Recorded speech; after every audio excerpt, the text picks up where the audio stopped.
together in the show. So what's a challenge that you've had early on or that you overcame? Was there anything, a point in your life where?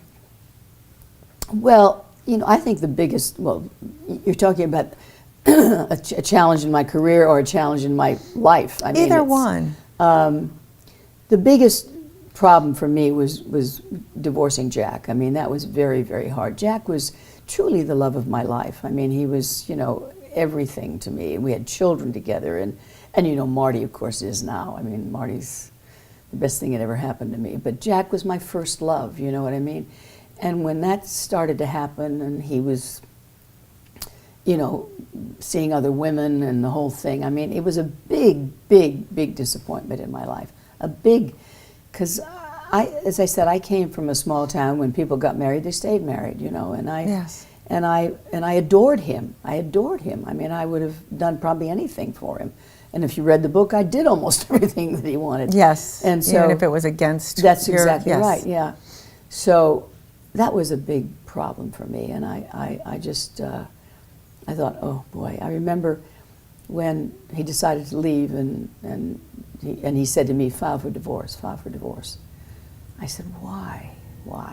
File for divorce. He said, I don't want to hurt you. And he left. He packed up and he left.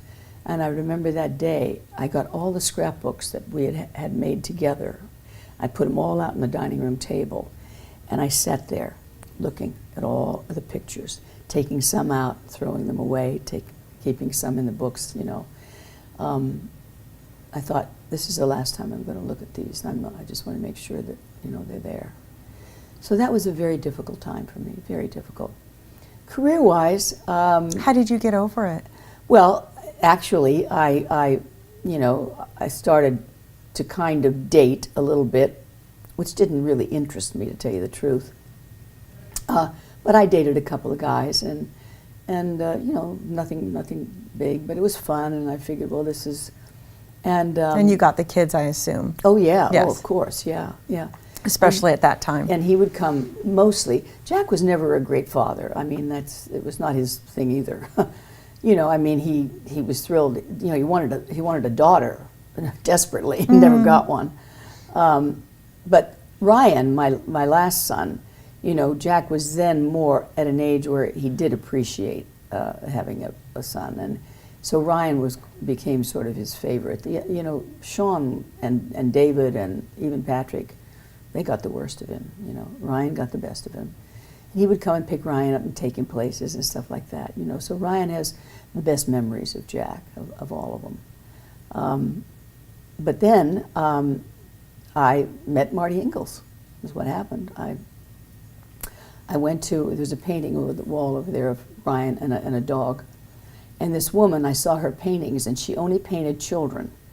And I loved her work.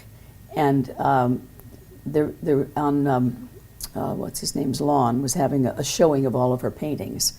And I decided to go and view her paintings. And I took Ryan with me. He was about 7 or 8 then. Took him with me. And we looked at all the paintings and everything, and I said, oh, these are beautiful. So she was there, and I talked to her, and I said, I want you to paint my dog and my son. She said, absolutely, you know. Well, I'm waiting for my car, right, leaving the grounds, and this car drives up, and this guy comes running out and knocks me right over onto a chaise lounge. People come running over to pick me up, and he said, oh, I'm sorry. He said, oh, and he looked at me like he was looking at some kind of, I don't know what. He said, I'm sorry. He said, my name is Marty Ingels. I said, oh. I said, hello. I said, I'm Shirley Jones. He said, I know. And he said, oh, I'm so sorry. He said, it's so nice to meet you. And he stared at me like he was looking at some kind of, I don't know, you know, a miracle or something. Right. You know, it was kind of a, yeah. that kind of stare, you know, that when, and anyway, so that was, well, I went home, and that following week, I started to get phone calls. One after another was him.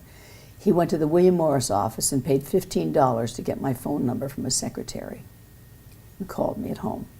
And he left messages mostly, and I never called him back. Finally, he got me on the phone. And he said, oh, oh, I've been calling you. I said, yes, I know. I said, what is it that you want? And he said, oh, no, I don't want anything. He said, I just want to talk to you. He said, I just want to know, what's your favorite color? What's the best thing you ever did? Do you like animals? And he went on and on and on and on. I said, hold it. I said,